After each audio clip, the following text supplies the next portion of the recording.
गतिशील है या सामर्थ्य है, इस बात को हम देखने पाते हैं। और इस बात को हम समझेंगे लूका की पुस्तक उसके 24वें अध्याय और पहले पद में, लूक चैप्टर 24, लूका की पुस्तक उसका 24वां अध्याय, लूका की पुस्तक उसका 24वां अध्याय, मन्ना के बारे में आज हम समझेंगे। लूका की पुस्तक उसका 24वां अध्याय और पहला पद, परंतु सप्ताह के पहले दिन बड़े भोर को वो सुगंधित वस्तुओं को जो उन्हें तैयार की थी लेकर कब्र पर,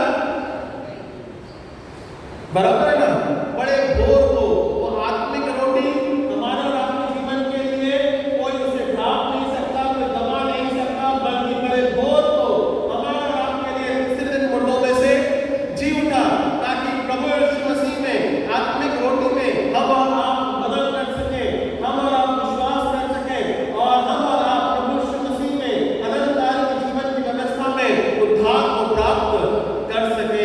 इसलिए भोर का समय हमारा और आपके लिए, आत्मिक जीवन के लिए, मसीह जीवन के लिए बहुत ही सामर्थ्य और शक्तिशाली होता है। प्रार्थना का समय भी भोर को ठहराया गया है। निरंतर 4 बजे उठ करके भी अगर हम प्रार्थना करते हैं तो ऐसी कोई प्रार्थना नहीं है जो कि सुनी ना जाए। परमेश्वर हमको और आपको मिलने का समय प्रति भोर को हमको और आपको आत्मिक मदन के रूप में, आत्मिक रोटी के रूप में प्रार्थना के माध्यम के द्वारा जोड़ने का कार्य करता है। इसलिए प्रति भोर हमको और आपको उसके साथ बने रहना बहुत जरूरी है। और ये इस्राएल के लिए एक दृष्टिकोण इस प्रकार से चेले कहते हैं, शायद प्रभु यीशु मसीह तुझे भूख लगी होगी तो खा ले कुछ खाना। तो प्रभु यीशु मसीह बोलता है, मैं जिस रोटी की बात कर रहा हूँ वो आत्मिक रोटी है, आत्मिक दशा में है, और लोग उस आत्मिक सहभागिता में अपने जीवन को बनाए रखने पाए। इसीलिए यूहन्ना उसके 4वें अध्याय में प्रभु यीशु मसीह आत्मिक मन्ना के बारे में बताता है या ठहराता है। सो मन्ना भले ही छोटा है पर उसका पावर जो है, जो उसका सामर्थ्य है, वो प्रभावशाली है। ये पहली बात हो गई। दूसरी बात, इस बात को समझने के लिए अगर हम निकालेंगे निर्गमन की पुस्तक उसका 16वां अध्याय और 31वां पद, इट इज व्हाइट, है ना, मन्ना कैसा दिखता है, चपटा छिलका और सफेद, बराबर है ना, श्वेत रूप में दिखता है। निर्गमन की पुस्तक उसका 16वां अध्याय और 31वां पद, white, the white is represent as righteousness, धार्मिकता को प्रकट करता है। श्वेत किसको प्रकट करता है?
कोई बड़ी बात नहीं है। काला भी कर देता मन्ना को, सफेद दिखाई तक चलो ठीक है, लाल पीला हरा नीला कुछ भी कर देता, ठीक है ना चांद साहब, लॉजिक है कि नहीं है? हाँ कुछ भी हो सकता था, पर श्वेत क्यों? बिकॉज परमेश्वर धार्मिकता का प्रतीक है, श्वेता का प्रतीक है ना? Why we wear righteousness? हम लोग धार्मिकता के रूप में सफेद वस्त्र पहन के कम्युनियन लेने आते हैं क्योंकि वो धार्मिकता का प्रतीक है। परमेश्वर के समक्ष हम निष्कलंक रूप में परमेश्वर के तहत क्षमा के माध्यम के द्वारा अपने जीवन को करने पाते हैं, इसलिए हम श्वेता के रूप में प्रकट करते हैं।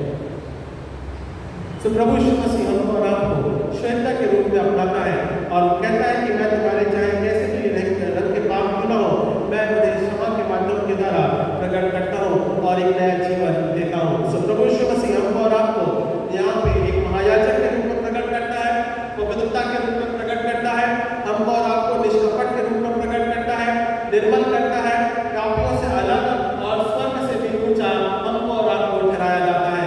सो इस बात को हम प्रभु यीशु मसीह के जीवन से सीखने को मिलता है। नाउ द इंस्ट्रक्शंस, कुछ बातें मन्ना को ग्रहण करने के लिए भी होती है ना?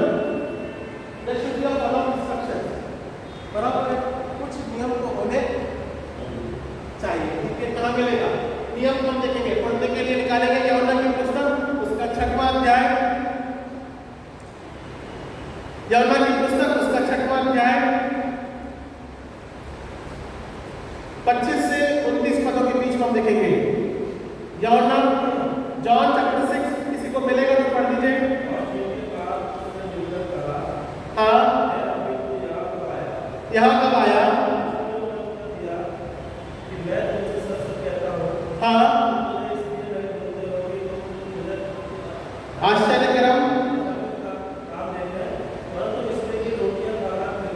हाँ, तो प्रभु यीशु मसीह को ये नियम है, बराबर है ना मन्ना का? देखा प्रभु यीशु मसीह का कुछ नियम है, तो प्रभु यीशु मसीह को इस बात के लिए खोजो कि प्रभु यीशु मसीह तुम्हारे लिए साथ में काम करता रहेगा। तो प्रभु यीशु मसीह के लिए इसलिए खोजो ताकि परमेश्वर की आत्मा तुम्हारे मध्य में कार्य कर सके। मेरी बात समझ में आ रही है? कुछ नियम है, क्या लिखा है परमेश्वर का वचन? क्या बोलता है? तुम मुझे इसलिए नहीं ढूंढते कि मैं तुम्हारे मध्य में क्या करता हूँ, आश्चर्यकरम, तुम्हारी जरूरतें पूरी हो रही है, इसलिए तुम मुझे खोजते हो।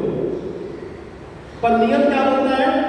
प्रभु यीशु मसीह को खोजना हमारा आत्मिक जीवन के लिए वो बनना है जो कि हमको क्षमा प्रदान करता है और जीवन के रूप में आत्मिक कार्यों को प्रकट करता है। ये नियम है। सो परमेश्वर का वचन हमको और आपको इसी बात के लिए कहता है कि निरंतर हमको और आपको अगर खोजना है, यदि मन्ना में अपने जीवन को बिताना है या मन्ना के तहत अपने जीवन को रखना है, तो हमको और आपको प्रभु यीशु मसीह में अनंत काल के जीवन की खोज में रहना चाहिए।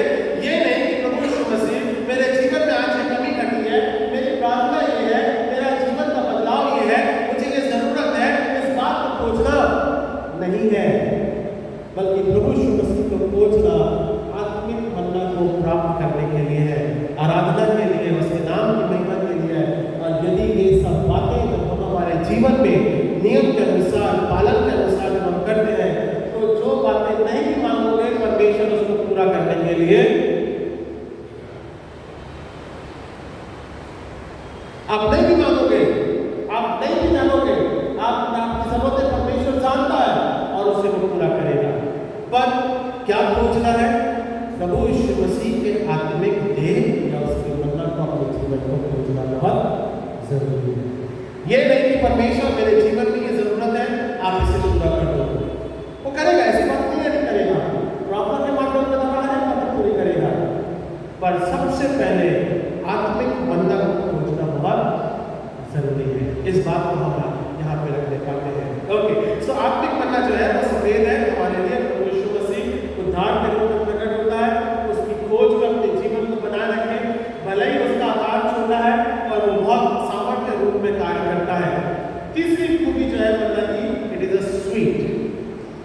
मन्ना कैसा है ना? हमने पढ़ा ना, कुएं के दाने के समान एक मधु के रूप में जैसे ही खाते हो वो क्या हो जाता है, बड़ा मीठा रहता है ना?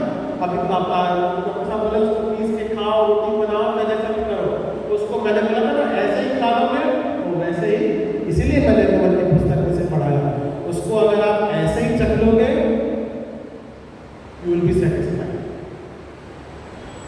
सो जो कोई भी प्रभु यीशु मसीह को चखता है वो उसमें जीवन की मिठास प्राप्त करता है, या प्रभु यीशु मसीह के तहत अपने जीवन की मिठास में रहता है। कहाँ लिखेगा? निर्गमन की पुस्तक में आत्मिक मन्ना किस प्रकार से, और उसका स्वाद मधु से बने हुए पोए के साथ है ना। इस प्रकार से पढ़ा ना निर्गमन की पुस्तक उसके 16वें अध्याय और 31वें पद में, एक मधु के समान हम और आपको एक नए जीवन के रूप में, जैसे जब हम प्रभु यीशु मसीह को ग्रहण करते हैं, जब प्रभु यीशु मसीह की मिठास हमारे जीवन में आती है, जब प्रभु यीशु मसीह का व्यक्तित्व हमारे जीवन में आता है, तो हम और आप नए बन जाते हैं। और इसीलिए जब मन्ना बटोरा जाना चाहिए तो चांद साहब क्या होना चाहिए? मन्ना जब बटोरते हैं तो मन्ना को क्या क्या था तरीका? मन्ना का बटोरने का तरीका क्या था? मन्ने को कलेक्ट करने का तरीका क्या था? हाँ, सुबह सुबह और एक कंडीशन की थी, जरूरत के अनुसार, और एक और बात है, केवल उसी दिन के लिए।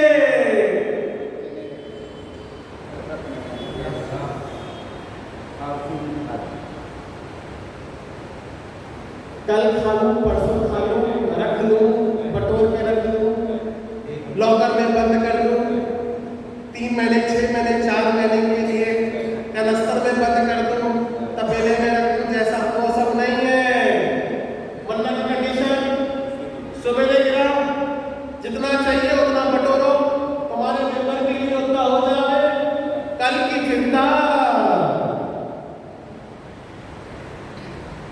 इसलिए परमेश्वर का वचन बोलता है, प्रभु यीशु मसीह को रोज खोजो। रोज खोजना बहुत जरूरी है, रोज मन्ना बटोरना बहुत जरूरी है, रोज वचन को पढ़ना बहुत। कल का समय नहीं मालूम, कल परमेश्वर के साथ में हाथ मिलाना पड़ जाए। नहीं, डॉक्टर साहब बोलेंगे भैया ये तो गए, ये तो फिलेटेड हो गए, वो सर्टिफाई कर देंगे। आज हमारे साथ में आपने वो सर्टिफाई करके बोल देंगे ये तो प्रभु के साथ आप मिला लिए हैं। इसलिए रोज खोजो, है ना, फिलेटेड वाला नहीं होना चाहिए। क्या होना चाहिए? रोज खोजना चाहिए। और वो कैसा होता है? रोज जब खोजोगे, रोज पढ़ोगे, रोज आप उसको सीखोगे, तो वो और मधु के समान मीठा होता चला जाता है, उसका स्वाद कभी खराब नहीं होता। दूसरे दिन अगर आप बटोरने के लिए रखोगे तो क्या पड़ जाते थे उसमें? सब मालूम तो है, मुझे बताने की क्या जरूरत है, बार बार वही बात नहीं, इसलिए कहता हूँ आओ चर्च आओ चर्च आओ, मेरे को बार बार बोलना पड़ता है।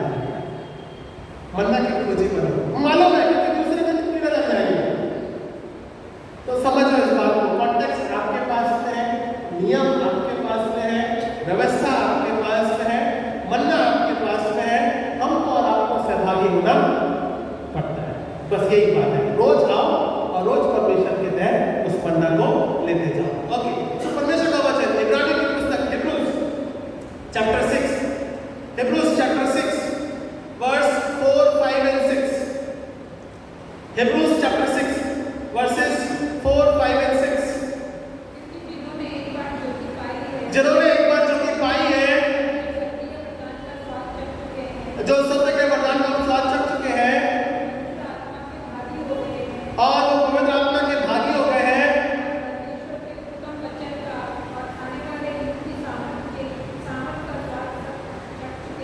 हाँ,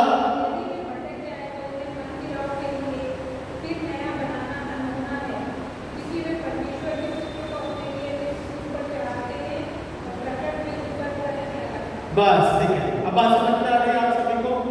सो मसीह के साथ हमको और आपको मेल रखना बहुत जरूरी है। आत्मिकता में, उसके बंधन में अपने जीवन को बनाए रखना।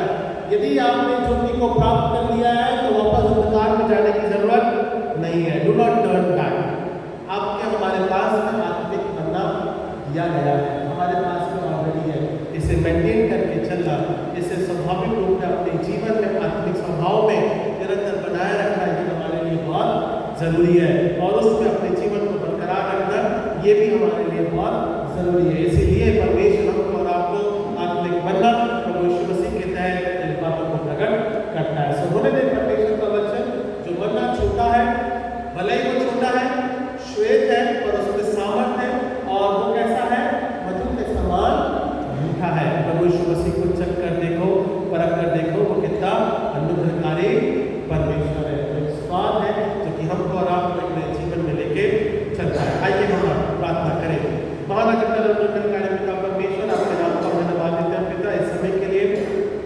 हम चखें कि प्रभु यीशु मसीह का स्वभाव कितना अनुग्रहकारी है, उसका स्वाद अनोखा है, मीठा है। आत्मिक मन्ना के माध्यम के द्वारा हमारा जीवन परिवर्तित होता है और पिता उसके देव जब से भागी होते हैं। पिता परमेश्वर अनुग्रह के द्वारा हर एक बच्चों का स्पर्श करता है। अपनी दया में लेके चलना पिता, अनुग्रह के द्वारा परिवर्तन करना और आपके प्रेम के माध्यम के द्वारा हर एक पूर्ण हो पिता। इस बात का प्राप्त करके उद्धार करता प्यारे बेटे प्रभु यीशु मसीह के नाम से मांगते हैं, सुने कबूल कीजिए इस प्रार्थना को। आमीन।